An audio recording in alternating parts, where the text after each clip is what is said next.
如果你被一个人跟踪了几个月，会不会觉得这个人有点问题？如果你被一个人跟踪了几年，会不会觉得有点害怕？那如果说一个人跟踪了你15年之久，并且直到他把你绑架了才告诉你真相，你是一种怎样的感觉呢？天哪，这想想实在是太变态了。你可以回想一下，自己在15年前就有一个人一直在跟着你，这15年来，你的一举一动都在他的眼皮子底下，而你却不知道。没错，这并不是电影，也不是小说，而是发生在美国的真实案件。1980年的一个普通下午，美国明尼苏达州的宁静被一场令人震惊的绑架案打破。一位44岁的数学老师和他的8岁女儿在光天化日之下被强行拖入了一辆汽车，并且消失得无影无踪。当警方展开调查时，他们发现这起案件背后隐藏着一个长达15年的病态执念。绑架他们的并不是陌生人，而是一个曾经的学生，一个对于数学老师怀有极端迷恋的学生。多年来，他秘密地跟踪自己的老师，收集老师的私人信息，就连他搬家、生育都在暗中默默地观察。直到这一天，他的黑暗幻想终于变成了现实。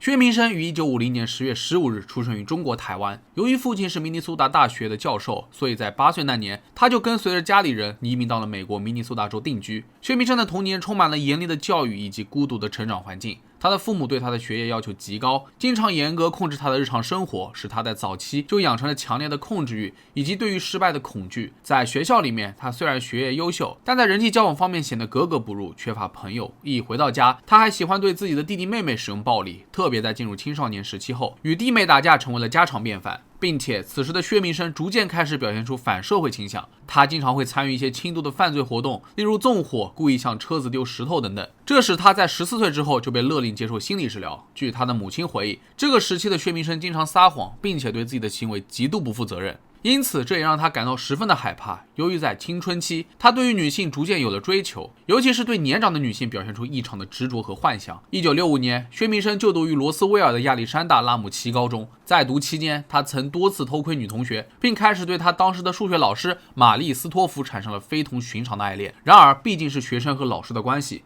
未成年的他也没有办法当面倾诉，但是他也压制不住内心的躁动，所以只能通过各种方式收集关于老师的信息，甚至潜入学校存放教师档案的地方来获取他的个人资料。然而最为变态的是，在整个高中时期，他几乎天天放学跟踪自己的数学老师。尽管斯托夫毫不知情，但薛明生在整个高中时期就已经对他产生了病态的执念。到了1970年代初，走出校园的薛明生便继续跟踪斯托夫，并详细记录起了他的衣食起居和活动轨迹。他曾潜入到他的住所并安装窃听设备，甚至在他搬家后还继续跟踪他，属实是有点变态。这样的跟踪，难道斯托夫就没有发现什么踪迹吗？原来薛明生的跟踪行为极其的隐蔽，他会在斯托夫家附近看不到的地方进行长时间的蹲守，无论是白天、黑夜、阴天、雨天，观察他日常作息的一举一动。一旦他出门，薛明生还会尾随他的车辆，甚至多次潜入斯托夫的工作地点，在他的办公室内安装窃听设备，以监听他的工作内容。此外，为了和他近距离的接触，他还会伪装成修理工或者其他工作人员，进入到斯托夫的住所，以便了解他的家庭情况。而在斯托夫不注意的时候，薛明生还会翻阅他的垃圾，以收集他的个人物品，例如信件和账单，以进一步分析他的生活轨迹。在1975年的时候，斯托夫一家搬离了明尼苏达州，前往菲律宾从事传教工作。而此时的薛明生一度失去了目标，但他并不知情，以为是自己的行踪暴露了，老师只是躲起来，或者是搬去了新的地方，这让薛明生十分的失落。但见不到斯托夫也不是办法，他只能靠着自己的推断找到了一处疑似斯托夫的新住所。在某一天，他拿着枪直接闯了进去，结果并没有找到迷恋多年的老师，而是遇到了这所房子的主人。这是一个陌生的老年人。薛明生一不做二不休，直接把老人给绑了起来，并威胁说道，如果他们报案就杀了他们。为了不想惹事，老人家也没有过度追究。然而在斯托夫返回美国后，薛明生不知道怎的又再次追踪到他的行踪。上一次的消失已经让他耿耿于怀，所以他再也按耐不住自己内心的冲动，最终策划了一场精心设计的犯罪行动，那就是把老师占为己有。1980年5月16日，薛明生跟踪斯托夫来到了罗斯威尔的一家美容院。当他结束后，薛明生直接用枪对准了他和年仅8岁的女儿，并威胁他们，随后就将母女俩绑了起来，并关在了斯托夫的汽车后备箱。由于怕他们发出声音，薛明生曾2次停下车去检查后备箱，但是第2次停车却引起了一个6岁男孩杰森的注意。当他走进车来看看发生了什么的时候，薛明生一把抓住了男孩，也把他塞进了后备箱，然后就开着车去了安诺卡县的一处偏僻野生动物保护区。他把男孩从后备箱里面抓了出来，在那里用金属棒将他打死并埋了起来。在这之后，薛明生继续开车把母女俩带回了自己的家中。他把斯托夫锁在了一处狭窄的壁橱中，再把女儿安顿好后，他就把斯托夫从壁橱中拖了出来，绑在了椅子上。那天晚上，薛明生不加遮掩的和自己的数学老师聊了好几个小时，并光明正大的公开了自己的身份。在这期间，他多次强奸了自己的数学老师。欲求不满的薛明生甚至还用相机拍下了强奸和谈话的过程，又多次对斯托夫施加了性暴力，并用恐吓的手段控制他，让他不敢反抗。此外，他不断地向斯托夫灌输自己病态的想法，试图让老师接受他的控制。而到了第2天，薛明生就和没事人一样正常出去上班了。他把斯托夫继续锁在壁橱中，而8岁的女儿则被他关在了货车的储物室中。这样的日子一过就是7周，母女俩在此期间遭受到了极大的身心折磨。薛明生甚至还用她的丈夫威胁她，如果敢轻举妄动的话，就杀了她的丈夫。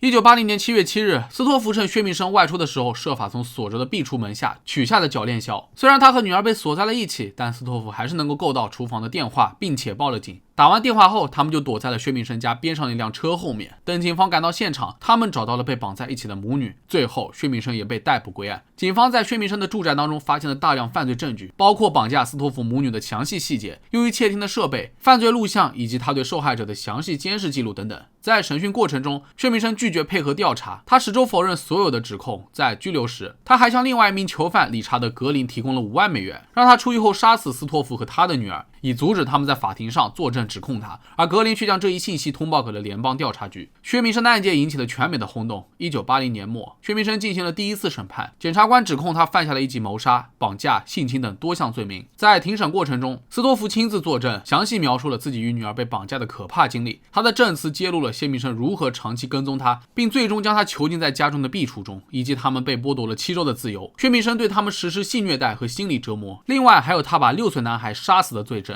与此同时，检方出示了大量的证据，包括薛明生的犯罪日记、藏匿在他家的监视设备，以及在他家中发现斯托夫母女被囚禁的痕迹。而辩方律师试图以精神疾病作为辩护理由，声称薛明生患有严重的妄想症和人格障碍，希望以此减轻刑罚。然而，心理学专家证实，尽管薛明生表现出了病态的执念和控制欲，但他仍然具备完全的法律责任能力。最终，法院裁定薛明生犯有1级谋杀、绑架和多项性侵罪名，并判处终身监禁，10年后才有资格获得假释。而在第2年，薛明生又接受了第2次审判。在审判期间，他偷偷带了一把刀上庭。在斯托夫作证的时候，他直接跳过桌子袭击了他，这一刀让斯托夫的脸缝了62针。而此时的薛明生却丝毫感觉不到自己有任何问题，甚至扬言自己出狱后一定会杀死他们母女。不过，由于他在法庭上招供了自己将6岁男孩杰森杀害的事实，以及他的埋尸地点，以此换取了自己的有期徒刑。最终，这个恶魔在2次审判中均被判有罪，并被判处了2项刑罚。一项是因联邦绑架罪被判处了30年至终身的监禁，而另一项则被判处了40年监禁。他于2010年首次获得假释资格，但法官裁定薛明生是个极度危险的性侵犯者。他还被发现有精神疾病，但在监狱当中他从没寻求过精神病的治疗，所以法官认为释放他十分的危险。截止2016年，美国假释委员会已经多次拒绝薛明生的释放请求。那么看到这里，各位有没有倒吸一口凉气？自己被跟踪了整整15年已经足够变态了，事后还有绑架、囚禁，外加性虐待。可以说这场犯罪，薛明生用了整整15年的时间。不能说他一开始就有这样的动机，但在高中时期对于老师特殊的迷恋，绝对让他埋下了一颗邪恶的种子。随着日积月累，这颗种子慢慢的发芽，直到最后终于爆发式的释放。不过在他高中前本身就不是什么好鸟，坏事做尽，日后能够做出这样的事情也是命中注定。就凭他不知悔改以及在第2次审判时的表现，一点都不值得同情。这样的恶魔给他放出来了，也绝对不会对社会有任何的好处，就让他永远的待在监狱里，不要出来祸害人了吧。那么好了，本期视频到这就结束了。各位对于谢明生的案件有什么看法，可以在评论区下方留言。如果觉得视频做的不错的话，也别忘了点赞、收藏和关注。我是真真，咱们下期视频再见吧。